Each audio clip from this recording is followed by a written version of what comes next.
앞에서 경외함으로 주께 홀로 섭니다. 성도 여러분 안녕하십니까? 4월 8일 화요일 묵상과 기도의 시간을 시작하겠습니다.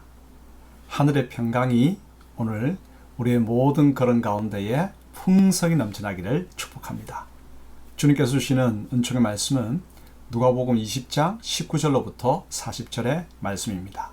서기관들과 대제사장들이 예수의 이 비유는 자기들을 가리켜 말씀하심인 줄 알고 즉시 잡고자 하되 백성을 두려워하더라. 이에 그들이 엿보다가 예수를 총독의 다스림과 권세 아래에 넘기려 하여 정탐들을 보내어 그들로 스스로 의인인 체하며 예수의 말을 책잡게 하니 그들이 물어 이르되 선생님이여, 우리가 아노니 당신은 바로 말씀하시고 가르치시며 사람을 외모로 취하지 아니하시고 오직 진리로서 하나님의 도를 가르치시나이다. 우리가 가이사에게 세를 바치는 것이 옳으니까 옳지 않으니까. 예수께서 그 간계를 아시고 이르시되 데나리온 하나를 내게 보이라. 누구의 형상과 글이 여기 있느냐? 가이사의 것이니이다. 그런즉 가이사의 것은 가이사에게, 하나님의 것은 하나님께 바치라. 하시니 그들이 백성 앞에서 그의 말을 능히 책잡지 못하고 그의 대답을 놀랍게 여겨 침묵하니라. 부활이 없다고 주장하는 사두개인 중 어떤 이들이 와서 물어 선생님이여, 모세가 우리에게 써주기를 만일 어떤 사람의 형이 아내를 두고 자식이 없이 죽으면 그 동생이 그 아내를 취하여 형을 위하여 상속제를 세울지니라 하였나이다. 그런데 칠형제가 있었는데 마지가 아내를 취하였다가 자식이 없이 죽고 그 둘째와 셋째가 그를 취하고 일곱이 다 그와 같이 자식이 없이 죽고 그 후에 여자도 죽었나이다. 일곱이 다 그를 아내로 취하였으니 부활 때 그 중에 누구의 아내가 되리이까? 이 세상의 자녀들은 장가도 가고 시집도 가되 저 세상과 및 죽은 자 가운데서 부활함을 얻기에 합당히 여김을 받은 자들은 장가가고 시집가는 일이 없으며 그들은 다시 죽을 수도 없나니 이는 천사와 동등이요 부활의 자녀로서 하나님의 자녀임이라. 죽은 자가 살아난다는 것은 모세도 가시나무 떨기에 관한 글에서 주를 아브라함의 하나님이요 이삭의 하나님이요 야곱의 하나님이시라 칭하였나니, 하나님은 죽은 자의 하나님이 아니요 살아있는 자의 하나님이시라. 하나님에게는 모든 사람이 살았느니라. 서기관 중 어떤 이들이 말하되 선생님, 잘 말씀하셨나이다. 하니 그들은 아무것도 감히 더 물을 수 없습니다. 종교 지도자들은 자신들의 악한 의도가 들키자 분을 내며 정탐들을 보내어 곤란한 질문으로 예수님의 말을 책잡으려고 하지만 오히려 그들의 말문이 닫히고 말죠. 그럼 먼저 세금 논쟁에 대해 알아볼까요? 예수님의 권위에 도전하다가 실패한 종교 지도자들은 주님을 죽이려 하는 자신들의 악한 의도도 들키고 말았죠.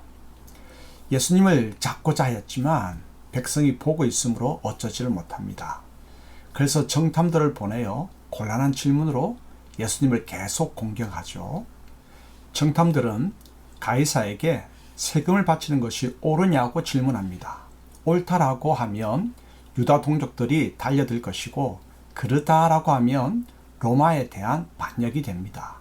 곤란한 질문이었지만 주님께서는 데나리온 하나를 가지고 가이사의 것은 가이사에게, 하나님의 것은 하나님께 바치라고 명쾌하게 답하셨습니다. 로마 정부의 통치를 받고 있으므로 내야 할 세금이 있으면 바치고 하나님께 예배드릴 때는 합당한 예물을 드리라는 가르침이죠. 주님의 아주 지혜로운 대답으로 그들은 책잡지 못하고 입을 다물 수밖에 없었습니다. 주님의 언행을 읽다 보면 대적들도 놀라며 침묵할 수밖에 없는 참으로 풍성한 지혜를 배우게 됩니다. 예수님의 말씀을 통해서 세상을 이기는 지혜를 배워가도록 하십시다. 두 번째로 부활 논쟁에 대해 알아볼까요?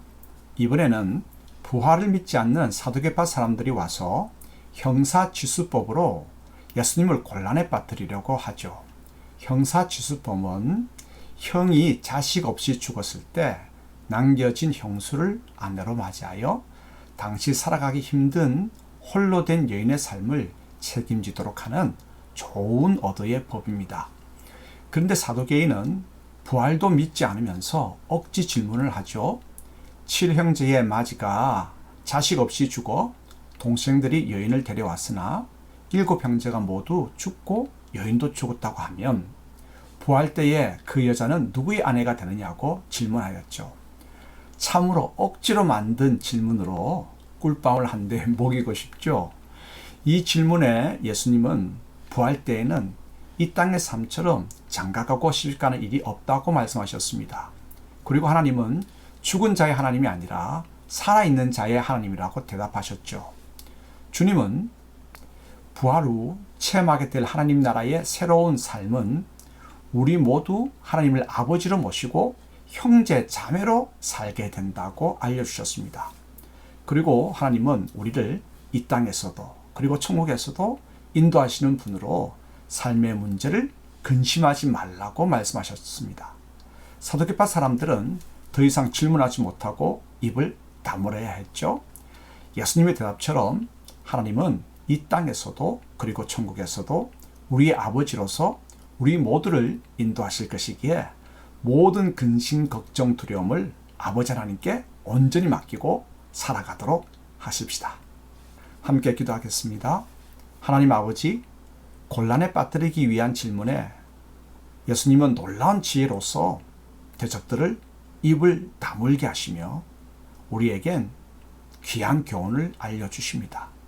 주님께서 들려주시는 말씀을 통하여 현실과 내세를 바르게 준비하고 살아가는 지혜로운 저희가 되게 하옵소서. 예수님 이름으로 기도합니다. 아멘. 말씀 앞에서 경외함으로 주께 홀로 섬